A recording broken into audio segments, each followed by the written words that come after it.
भैया कहाँ से आई हो? राया से आई हूँ। यहीं ब्रजमंडल से? हाँ, ब्रजमंगल से। तो घर में कौन कौन है? कोई नहीं है।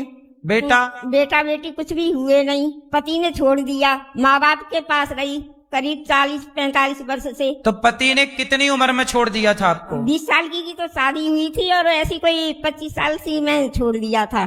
जब आप 25 साल की थी तब से पति ने छोड़ दिया? हाँ जी। क्यों छोड़ दिया?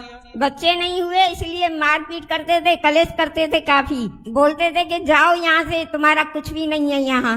अच्छा, मतलब पत्नी के बेटा नहीं हुआ, बच्चे नहीं हुए तो पति ने छोड़ दिया। ये फिर उन्होंने दूसरा ब्याह किया क्या? ये मुझे मालूम नहीं क्या किया उन्होंने, क्या नहीं किया। मैं उस दिन से गई नहीं वहाँ। देखो, ये भी एक अजीब कहानी है कि एक पति ने अपनी पत्नी को इसलिए छोड़ दिया कि उसके बच्चे नहीं हुए। अब इनके कोई बच्चा नहीं है, बेटा नहीं, बेटी नहीं, तो पति ने छोड़ दिया तब जब इनकी उम्र 25 साल की थी। अभी उम्र क्या है आपकी? और 73 साल की उम्र है मेरी। 73? हाँ। अब इतनी उम्र है। अब मैया आप अपने पिता के घर थी, माँ के घर? हाँ जी, जब पिताजी थे, मम्मी थी मेरी, तब तक तो मैं ठीक रही। इसके बाद भाई मकान बेचकर चला गया और मुझको छोड़ दिया। मैं एक मंदिर में रहती थी, वहाँ सेवा करती, वहाँ से भोग आता, कुछ पैसे मिलते, उससे किराया देती थी। ऐसे आपका गुजारा होता था जी। तो अब कहाँ गया वो मंदिर और कहाँ गई वो व्यवस्थाएं? उस मंदिर में अब मुझ पे होता नहीं है, इसलिए मैं यहाँ गौरी गोपाल की शरण में आई हूँ। अच्छा, वहाँ पर आप काम करती थी कुछ? हाँ। अब काम होता नहीं है। देखो, जब तक काम हुआ, शरीर चला तो मैया ने काम करके पैसे कमाए और खाए। अब काम नहीं होता, अब कहाँ से पैसे आएंगे, कैसे रोटी मिलेगी? तब मैया गौरी गोपाल में आई। अब बताओ कि इनके पति ने छोड़ दिया पुत्र ना होने से, अपनों ने, भाई ने मकान बेच लिया। भतीजे हैं? नहीं।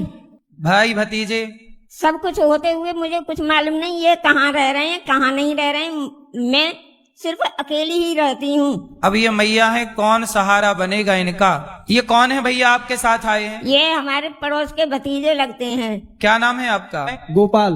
गोपाल। तो गोपाल जी, आप क्या करते हैं? सिलाई का काम करते हैं। सिलाई, दर्जी हैं? हाँ। तो आप, ये कौन है आपकी? ये पड़ोस की बुआ लगती है। पड़ोस की बुआ है।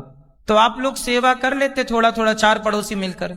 वो कर लेते, लेकिन हम मजबूर हैं, घर भी छोटा है मेरा और बच्चे हैं, इसलिए नहीं कर पा रहा था। अच्छा, सबकी अपनी अपनी मजबूरी है, पर ये दास अनिरुद्ध की कोई मजबूरी नहीं। हमारा तो यही धर्म है कि हम इनकी सेवा करें। ये मैया यहाँ आई है इस विश्वास से कि कोई हमारी सेवा भले ना करे, पर अनिरुद्धाचार्य हमारी सेवा जरूर करेगा। मैया, अब आप यहीं रहना मेरी माँ, आपका बेटा बनकर ये दास अनिरुद्ध आपकी सेवा करेगा।